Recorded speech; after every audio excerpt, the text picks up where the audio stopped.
The scene is set on New World, and Marco is saying, "Alright, thanks again for the ride." Shanks replies, "You're really not going to join the crew, Marco?" Marco laughs and replies, "Quit dreaming. I'm way too old and worn out to keep playing babysitter for the great pirates." Shanks says, "Hey, it's not like I'm a handful or anything. Back me up here, Beck." Lakiru laughs. Marco flies away and says, "See you around." Then the scene shifts to Wano, where Luffy says, "Seriously? You're not leaving with us? Come on, be a pirate." Yamato says, "You probably already know this, but that forest guy was only driven off, thanks to whoever caused that immense burst of haki." Zoro says, "Kaido might be gone now, but his absence has opened the floodgates for guys like that to pour into the country." Yamato smiles and says, "Can't just abandon everybody now, can L?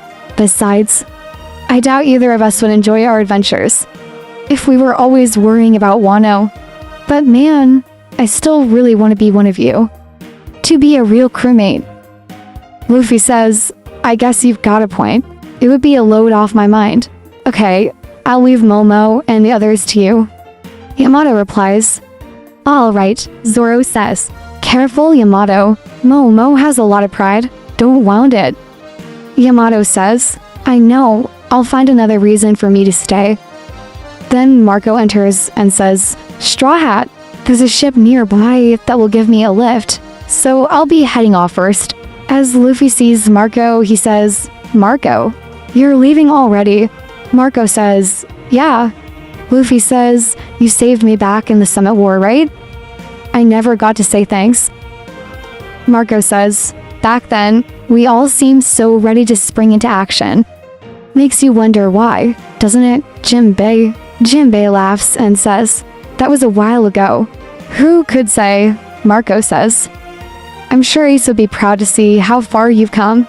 "Yoi." Luffy smiles and says, "Oh yeah." And Marco says, "Stay strong." And he leaves the island. Then the scene shifts to Amazon Lily, where Boa Hancock is wounded and says, shyly, "I think I'd better go and marry Luffy." The old grandma says, "You always think that." Earlier a few weeks ago, someone shouts, "The gates are down. We're under fire. The Kuya are resisting." A Navy Vice Admiral says, "Deploy the new pacifistas. The Seraphim should be on the front lines." Then we see the Kuya pirate struggling with the Seraphim, who looks like a child but is very strong. Suddenly a Marine soldier shouts, "Warship spotted. Watch the stern." Another says, "Attention, report from the shore. Pirates incoming." The Navy alerts that an Emperor crew is here, and it's the Blackbird pirates. Then Blackbird is shown with his crew, laughing and saying, "I have come for the pirate Empress. I won't let a power like hers fall into the Navy's clutches." A girl from the Blackbird pirates says, "That Hancock, what a gorgeous face. Her head will make a wonderful trophy after I wring her neck." Blackbird said, "You can have your way with her after we take her powers." Vasco Shaw interjected, "Hang on. Don't you think we could have more fun with her if we took her alive?" As Blackbird catches sight of the Marines, he punches a crack in the air and snarls, "I'm not here for you fleas." He bellows, "Get out here, Boa Hancock." Kobe sprints into the main hall panting. "Can't say I'm surprised. We expected other pirates of the former warlords." Addressing Hancock, he says, "The Navy isn't looking for a fight. If you surrender yourself to us, I promise we'll leave immediately." Another woman interjects, "Let us handle this, sister. This hero of theirs is surely conceited." Furious Hancock retorts, "Don't waste your breath. I will never submit to another's captivity." She storms outside. Meanwhile, Teach's pirates are under attack by a small Seraphim. Blackbird exclaims, "You're kidding. White hair, brown skin, and black wings. This kid took all of you down himself." The little PX then charges at Blackbird. He grunts, "Damn it. Apache feast a brat. What the hell is going on?" Struggling to fend off the attack, he finally unleashes his power, shouting, "Black hole." The surrounding area is destroyed. The next scene shows Hancock turning Navy soldiers into stone. Helmipo and a Vice Admiral are also petrified.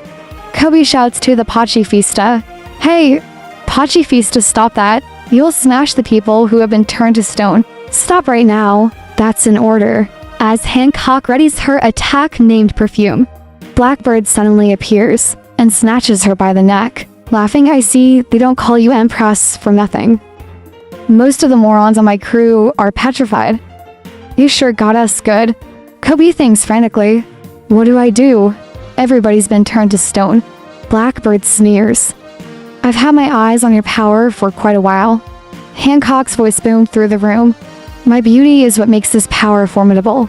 If you kill me, your little friends will remain statues forever. Whoever inherits my power won't be able to release them.